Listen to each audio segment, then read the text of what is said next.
వ్యాఖ్యానాలు ఇవన్నీ కూడా అని చెప్పి మేము డిమాండ్ చేయండి. తదుపరి మా ఇజ్రాయల్ మాట్లాడారు మా గౌరవ సభ్యులు. ఎక్కడ కొట్టి వచ్చిన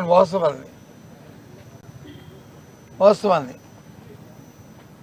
జరుగుతున్న ఏవైతే అవినీతి కార్యక్రమాలు ఉన్నాయో, ఎందుకు గ్రామస్థాయి నుంచి కూడా క్షేత్రస్థాయి నుంచి కూడా ఇవాళ ప్రభుత్వం ఫెయిల్ అయింది. ఉదాహరణకు నిన్న రాజమండ్రిలో జరిగిన పాలులో మనుషులు చనిపోవడం అంటే ఎక్కడైనా మనం చూసామా? ఎప్పుడైనా సరే ఈ రాష్ట్రంలో పాలు కల్తీ జరిగి చనిపోవడం అని చూసామా అని చెప్పి ఆయన మాట్లాడుతున్న నేపథ్యం. ఇవన్నీ జరగడానికి కారణం కింద నుంచి పై స్థాయి వరకు కూడా అవినీతి పెంచి పెరిగిపోవడమే ప్రజలు చెప్పుకుంటున్నారు. మరి అలాగే వాళ్ళు పెద్దలు చెప్తున్నారు, ఏమైనా అడిగితే మేము పెద్దబాబు గారికి చిన్నబాబు గారికి మేము వచ్చి ఇవ్వాలంటున్నారు. మరి ఇలాంటివి ఎక్కడో మరి పెద్దబాబు ఎవరో చిన్నబాబు ఎవరో మరి ఏ రకంగా ఈ అవినీతి జరుగుతుందో అని అభ్యర్థులకు అభిప్రాయాన్ని వ్యక్తమైంది. ఇదే భాష రికార్డులో చూసుకోమని దానికి వాళ్ళు వచ్చి అబ్జెక్షన్. ఎందుకు గుమ్మడికాయ అంటే బుతాలు తనుకుంటున్నారో మాకు అర్థం మాటలే. మా సభ్యుడు మాట్లాడినమాట అదే మాట్లాడతాను. దాని తదుపరి సోమవీర్ గారు మాట్లాడుతూ ప్రధానమంత్రి గారి సభలో వచ్చి మేము అగౌరవపరచమంట ఈ సాక్షిగా ఈ టీవీల సాక్షిగా ఎప్పుడైనా జగన్మోహన్ రెడ్డి గారు ముఖ్యమంత్రిగా ఉన్న 5 సంవత్సరాల్లో ప్రధానమంత్రి ఈ రాష్ట్రానికి ఎన్నో దఫాలు వచ్చారు, ఎన్నో సందర్భాలు వచ్చారు. ఎంతో గౌరవంగా, ఎంత చిన్న సభ అయినా పెద్ద సభ అయినా ఆయన్ని ఈ భారతదేశ ప్రధానిగా ఆయన గౌరవించి పంపించారు తప్ప ఎక్కడైనా ఇన్సిడెంట్ కానీ ఇప్పుడే ఏం జరిగిందండి? వారు చెప్తుంది, ఇంకో మా సభ్యుడు చెప్తున్నాడు, నేనైతే అది అనుకోవట్లేదు. కానీ అది ఎలక్షన్ టైంలో ఆయన వచ్చారు, ఆయన ఎలక్షన్ టైంలో ఎవరిదండి బాధ్యత? ఎలక్షన్ కమిషన్ దానా? ప్రధానమంత్రి సభల్ని చూసుకో బాధ్యత? ఎలాంటి ఎంత వేస్తూ వీళ్ళకి అసలు చర్చ జరగాలి, సభ సరిగ్గా నడవాలి, మేము ప్రజలకు వచ్చి ఆన్సరబుల్ సమాధానం చెప్పాలి, మేము ప్రజలకు వచ్చి అకౌంటబుల్, మేము బాధ్యత మాది, ఈ రాష్ట్రంలో అందరూ బాగోవాలి అని వాళ్ళ నమ్మకాన్ని ప్రజలకు కల్పించాలి అనే ఉద్దేశం ఈ ప్రభుత్వానికి ఎక్కువ లేదు. ఎందుకంటే వాళ్ళ చేతలు ఉన్నాయి కాబట్టి, వాళ్ళు చేసే పనులు ఉన్నాయి కాబట్టి, వాళ్ళకి బాధ్యత లేని తత్వంగా వాళ్ళు ప్రవర్తిస్తున్నారు కాబట్టి, అదే తత్వాన్ని మన హౌస్లో కూడా అలాంటి వాళ్ళ దగ్గర కూటమిలో సోమవీర్రాజు గారు వయసులో పెద్ద అవ్వచ్చు, కానీ ఇంత దీనిగా సత్యదూరం మాటలు చెబుతూ వాళ్ళకు వచ్చి మాట్లాడిస్తూ మహిళలు ఉన్నారని చూడకుండా వాళ్ళు వచ్చి ఏవో పనికిరాని మాటలు చెప్తూ ఏంటి సభ? ఏమైనా ఇవన్నీ రికార్డ్ అవుతాయి, ప్రజలు వచ్చి మనల్ని చూస్తున్నారు, హర్షిస్తారు, లేకపోతే మనల్ని వచ్చి చీకొడతారు, యావగిస్తారనే తత్వం ఆలోచన లేదు. దానికి వచ్చి మిగతా తెలుగుదేశం పార్టీ అందరూ కూడా దానికి వచ్చి తందానంటే తందానని వాళ్ళు చేతులు కొట్టుకున్నారు. అలాంటి దానికి ఇంకెందుకు ఉండాలి? ఈ రాష్ట్రంలో క్షీణించిన దానికి మంత్రి వాళ్ళ దగ్గర సరైన సమాధానం రాదు. ఈ అంశాన్ని కూడా అకౌంటబిలిటీ తీసుకోవట్లేదు, ఈ అంశాన్ని కూడా బాధ్యతగా తీసుకోవట్లేదు అని తలచి ఆఖరిగా ఇంకా ఈ మీకు ఒక నమస్కారం అని చెప్పిన అందరికీ ఆ సభ నుంచి ఇవాళ వాకౌట్ చేసి వచ్చాము. ఎందుకంటే పూర్తిగా రాష్ట్రంలో శాంతి భద్రతలు క్షీణించాయి, ఎక్కడా కూడా నా లేదు. ఏ సంఖ్యలో కూడా గత 5 సంవత్సరాలు కాదు, గత 10 సంవత్సరాలు చేసుకున్న సంఖ్య చూసుకున్నా మహిళల పట్ల కానీ, బాధ్యతగా మరి చిన్నపిల్లల పట్ల బాలికల పట్ల కానీ,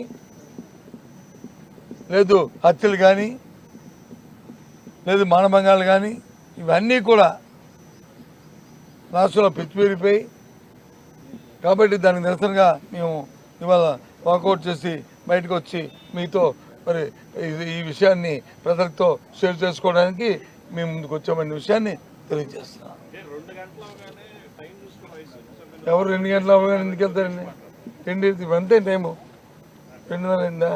నేనైతే టైం చూడలేదు. ఆయన ఏమన్నారంటే ఆకలేసింది కాబట్టి 2 గంటలు ఎవరు అందరూ భోజనం చేస్తారు. నేను ఒక్కడి దాకా అందరూ భోజనం చేస్తారు.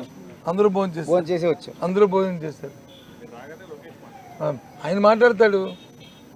అందుకే బాధ్యత మాటలు ఇవి. బాధ్యత ఉన్న వ్యక్తులు మాట్లాడరు. బాధ్యత లేని వ్యక్తులు మాట్లాడుతున్న మాటలు అవి. 2 కాదు 3 కాదు 4 కాదు బాధ్యతగా ఉండి సందర్భం ఉండి ఒక అకౌంటబిలిటీ ఒక బాధ్యత అంశం అయితే ఎన్ని గంటలైనా మనకు పర్వాలేదు. టైంతో సంబంధం లేదు. నేను నువ్వు అని చెత్తలు కొట్టుకొని మాట్లాడుకుంటే ఏంటిది? జనం వచ్చి ప్రజలు వచ్చి అక్కడ వచ్చి చనిపోతుంటే కదండి. పాలు కల్తీలో చనిపోవడం ఏంటండి? ఎవరిది బాధ్యత అండి? ఇవాటికి 3 రోజులు అయింది. ఇది రెండో రోజు. ఎవరి మీద చర్య తీసుకున్నారండి? ఒక వ్యక్తి మీద ఏవేరండి దాని పర్యవేక్షణ అధికారుల మీద ఎవరి మీద చర్య తీసుకున్నారండి? వాటికి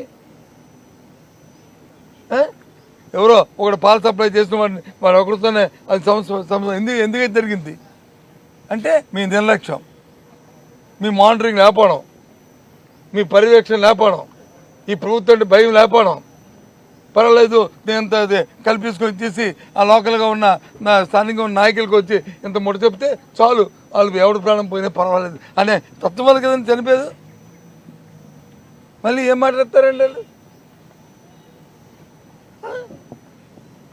కాదు చెప్పండి, మీరు చెప్పండి.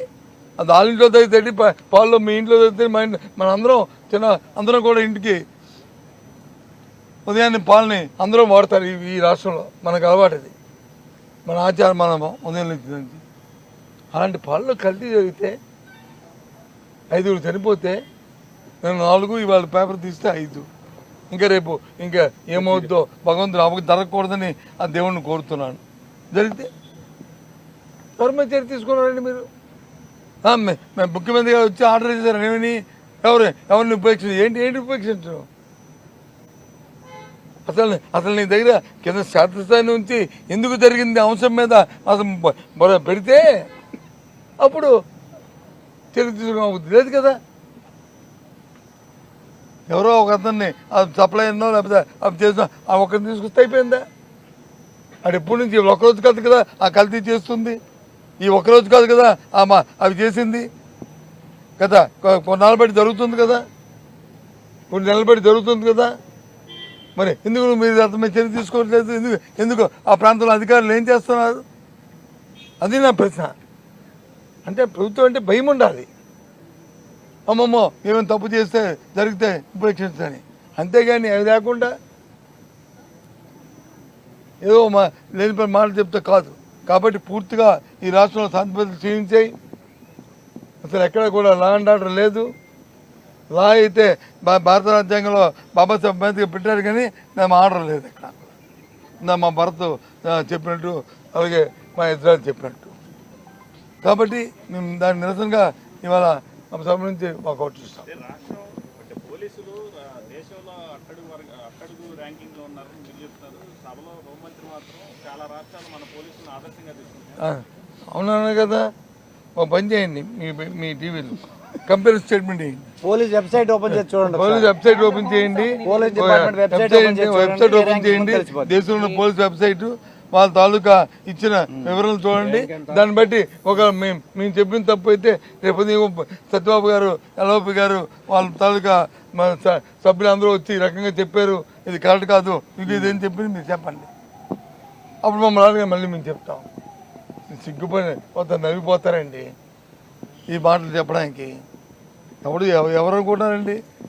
ఏమనుకుంటున్నారు వాళ్ళ ఉద్దేశం? ఏదో మాట చెప్పేసి కాలం పప్పు గడిపోతుందంటే జనం చచ్చిపోతున్నారండి బయట. ఎంతసేపు కష్టకాదించ చర్యలు.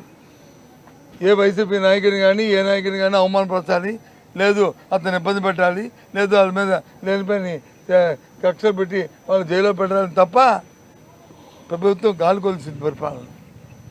ఈ ఒక్క అంశం కదా, అన్ని అంశాల్లో కూడా. అందుకు మేము ముందుకు వచ్చాం. Okay, thank you.